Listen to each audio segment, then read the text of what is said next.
ಪರಿಸರ ಸಂರಕ್ಷಣೆ ಮತ್ತು ಮಾಲಿನ್ಯ ನಿಯಂತ್ರಣ ಕ್ರಮಗಳು.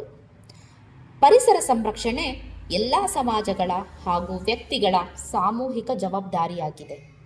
ಪರಿಸರ ಮಾಲಿನ್ಯದಿಂದ ಆಗುತ್ತಿರುವ ಅನಾಹುತವನ್ನು ಮನಗಂಡಂತಹ ಭಾರತ ಸಂವಿಧಾನ, ಕೇಂದ್ರ ಸರ್ಕಾರವು ಹಲವು ಕ್ರಮಗಳನ್ನು ಕೈಗೊಂಡಿದೆ.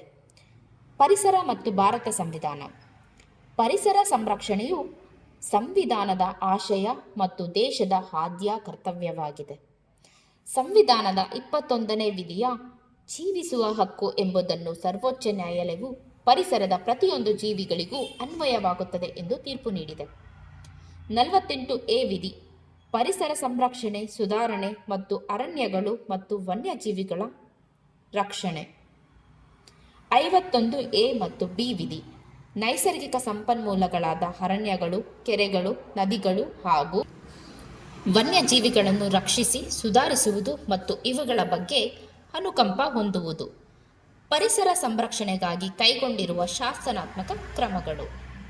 ಕಾರ್ಖಾನೆಗಳ ಕಾಯ್ದೆ 1948, ಅಣುಶಕ್ತಿ ಕಾಯ್ದೆ 1962, ವನ್ಯಜೀವಿ ಸಂರಕ್ಷಣಾ ಕಾಯ್ದೆ 1972, ಜಲಮಾಲಿನ್ಯ ತಡೆ ಮತ್ತು ನಿಯಂತ್ರಣಾ ಕಾಯ್ದೆ 1974, ಪರಿಸರ ಸಂರಕ್ಷಣಾ ಕಾಯ್ದೆ 1988, ಮೋಟಾರ್ ವಾಹನ ಕಾಯ್ದೆ 1986, ಶಬ್ದ ಮಾಲಿನ್ಯ ಕಾಯ್ದೆ 1989, ಸಾರ್ವಜನಿಕ ಹೊಣೆಗಾರಿಕಾ ಭದ್ರತಾ ಕಾಯ್ದೆ 1991,